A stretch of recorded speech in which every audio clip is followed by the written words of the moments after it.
This is a moment in Jewish history. My name is Ben Bresky, and today we are going to talk about the famous Hebrew writer S.Y. Agnon. And with us is Rabbi Jeffrey Saks from Beit Agnon.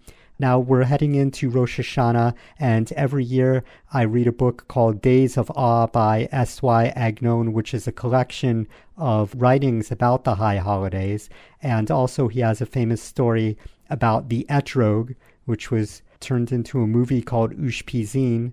Rabbi Saks, why don't you tell us a little about S.Y. Agnon, which is a big subject which we could spend an hour talking about. So I figured, in addition to the high holidays, maybe we could focus on him winning the Nobel Prize, which was Israel's first Nobel Prize ever.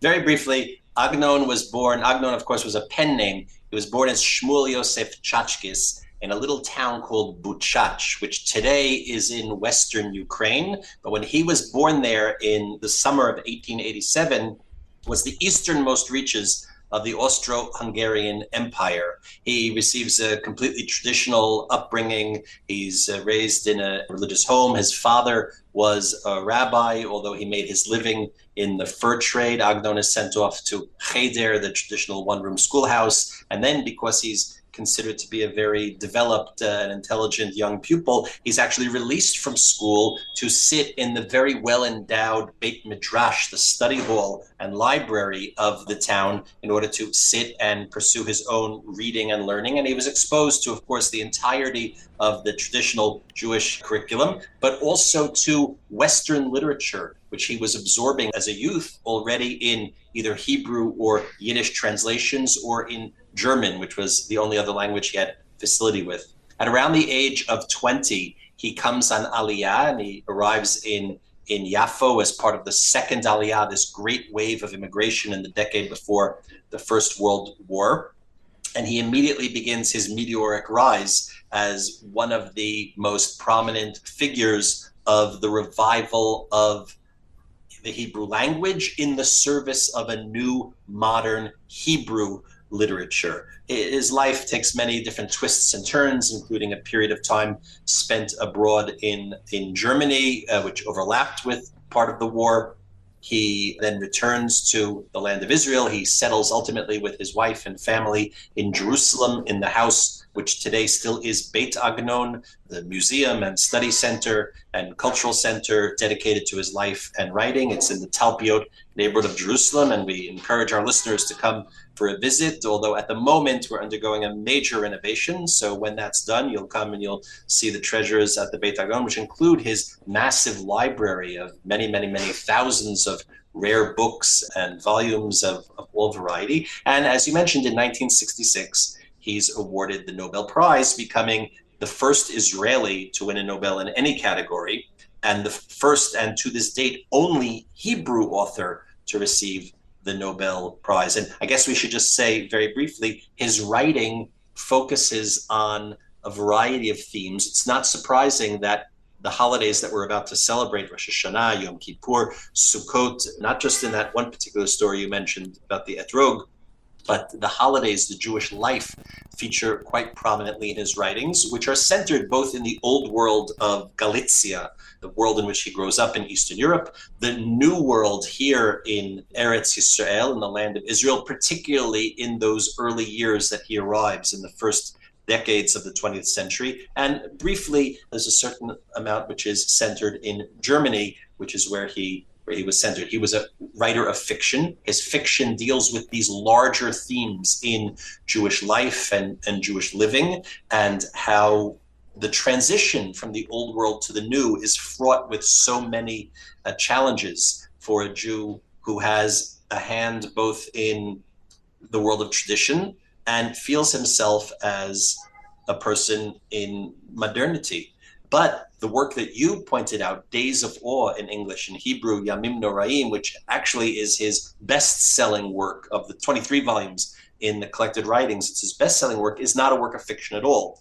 It's a collection of sources, traditional rabbinic and Jewish sources, on Rosh Hashanah, Yom Kippurim, and the days in between, a kind of anthology that until this very day you can see in practically any synagogue that our listeners will attend on Rosh Hashanah, Yom Kippur, you can always find at least one person, and sometimes very many, who are still reading either in Hebrew or in the abridged English version this book as a kind of guide to the traditional Jewish writings from the Bible up through Hasidic tales on these holy days. Last year on the podcast, I read excerpts from that book, and I'm one of the guys sitting in synagogue with a copy of it. Okay, so in your shul, you're the guy. Now, what does this mean for the Hebrew language, which many people considered a dead and ancient language, that a guy wins a Nobel Prize in literature in a language that many people considered only for prayer or only in antiquity? Well, by 1966, at the time that he wins the prize, and we should note he was quite elderly at that point. He was nearing 80. The average age of Nobel laureates in literature is a good deal younger. Usually somebody wins the Nobel Prize in literature and they still have another novel or two left in them that they still yet to write. Agnon was already at the end of his career, and although he put out a couple of short stories and was working on a few projects that he did not succeed in finishing in his lifetime, or published posthumously, at that point he hadn't published a new book in quite a while and didn't succeed in doing so again before he died. But at that point in 1966, he receives the prize just a half a year before the Six-Day War. The myth that Hebrew was a dead language had been put to rest, because after all, there'd already been for almost 20 years the new revived sovereign nation of the state of Israel. And Hebrew had gone from a language which, if not exactly dead, then in a coma. But Hebrew had not been the first language of virtually any Jew for nearly 2,000 years until the return with modern Zionism to the land of Israel. And part of the great Zionist project was the reawakening, what I'll call the reawakening, what others call the revival. But you can't really revive something unless it was first dead. And Hebrew wasn't dead, but it was, let's say, in the icebox. It had become calcified as the language of Jewish scholarship, Jewish prayer, the language of the synagogue and the study hall. Hebrew was the second language of very, very, very many Jews. But it was not the first language of virtually any Jews. And with the return to Jewish life in the land of Israel, that changes. And by 66, it really indeed had been. And surely any of our listeners that were alive at the time and may have been themselves pupils in maybe American Hebrew schools understood this very well. The degree to which Hebrew succeeded in the diaspora, and whether its state is now, can be the topic for a different podcast. But indeed, you're correct. Part of Agnon's achievement was crafting this modern Hebrew literature while simultaneously it's flowing out of his pen. And he, together, of course, with very many other people, was one of the major contributors to the advancement of Hebrew as a reawoken language. And there's no doubt that when he received the prize in 66, it was seen as a victory for the Hebrew language. It was seen as a recognition for the entire Jewish people. And again, our listeners who are old enough to remember it will remember that's exactly how it was interpreted. Remember, this was just barely 2 decades after the Shoah. And the idea that the Jewish people had, the She'erit HaPleita, the remnant of the Jewish people that walked out of Auschwitz and came here to Eretz Yisrael or wherever they got to and built a state and fought its wars and put down its enemy and established a nation and paved the roads and drained the swamps and all of that.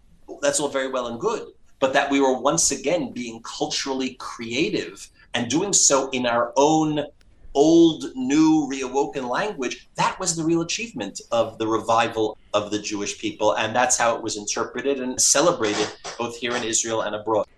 Now let's talk about the speech that he gave at the Nobel Prize award ceremony, and excerpts of this were actually printed on the 50 shekel bill, the old 50 shekel bill, which had an image of Shai Agnon with excerpts from the speech. Agnon goes to Stockholm in 66, and he delivers this acceptance speech for the Nobel Prize, which you can listen to recorded excerpts, and you can read the whole thing either in Hebrew or in English on the website of the Nobel Prize organization. You can see little video clips of him.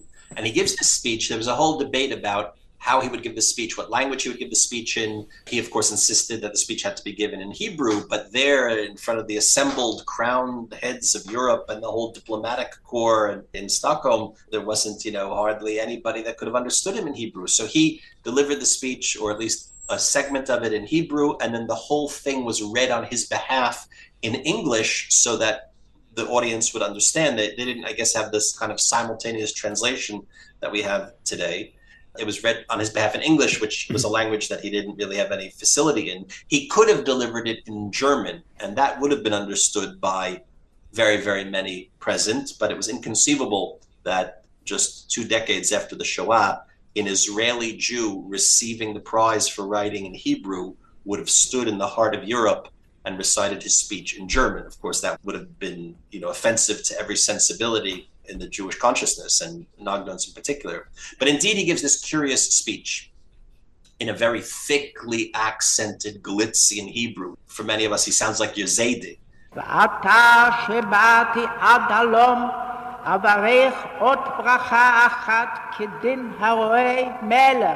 Baruch atah Adonai Eloheinu melech olam shenatan mechvodo lemelech basar v'dam. He points out that the Gemara says that a person should never sit down to dine with other people unless you know something about them.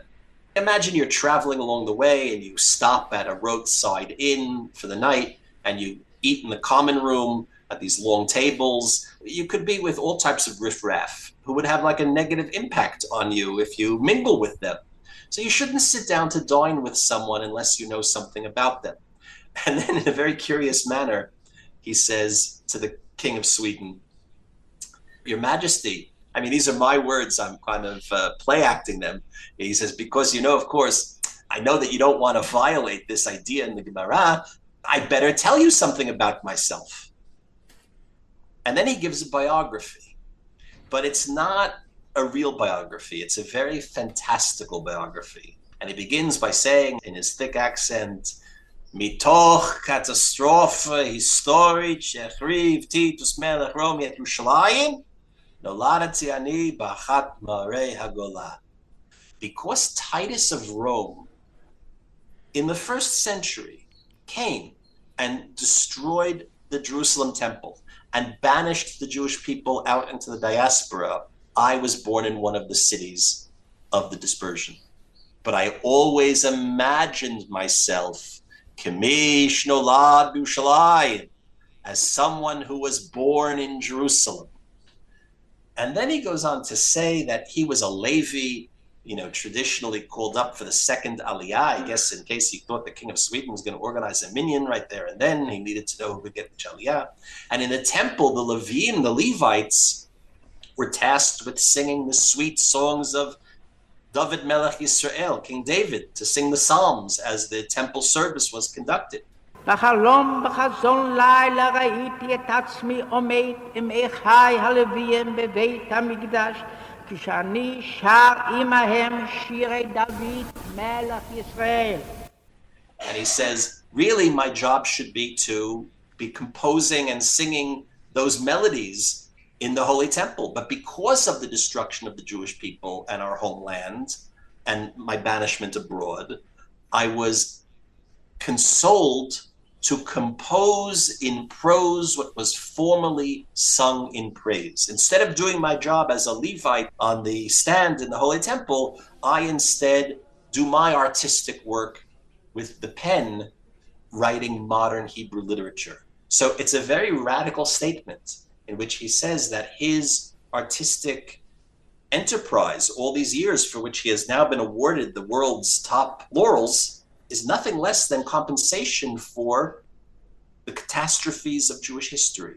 Now, to say this so few years after the Shoah, and to say it there in the heart of Europe, I assume he was thinking of other catastrophes of Jewish history, not just the destruction of the temple on Tisha B'Av in the year 70. And it's significant to note that, although not technically biographically true, Agnon made a claim that his birthday was Tisha B'Av, the day of the destruction, because we have this notion in the Talmud that the seeds of redemption are planted right there simultaneously with the events of destruction and catastrophe. And he's saying something about what Jewish creativity is as a response to Jewish trauma. And to this day, his works are still celebrated and being read. Indeed, both in Hebrew and in very many fine translations to other languages as well. In English, his works can be found in a series, which it happens that I edited, that was put out by the Toby Press, the Agnon Library at the Toby Press in 15 volumes, and you can find it wherever fine books are sold, which today probably means the internet. And before we go, Rabbi Saks, maybe you could tell us briefly about yourself and how you got involved in Beit Agnon. I'm not sure I can do that too briefly, but I came in Aliyah about 30 years ago from the United States, and I very much wanted to, even though I had at that point already, I'd begun a career in Jewish education, both in New York and here in Israel, but I very much wanted to somehow become more at home in Hebrew culture, in Jewish Israeli culture and literature. I thought Agnon is the high watermark of that. That's the short version of the story. And at a certain point, I had gained a certain level of, let's say, expertise with the writings of Agnon, and I began teaching it. And of course, the only way to really master any subject is to teach it. The only way to really learn something is to become a teacher of it.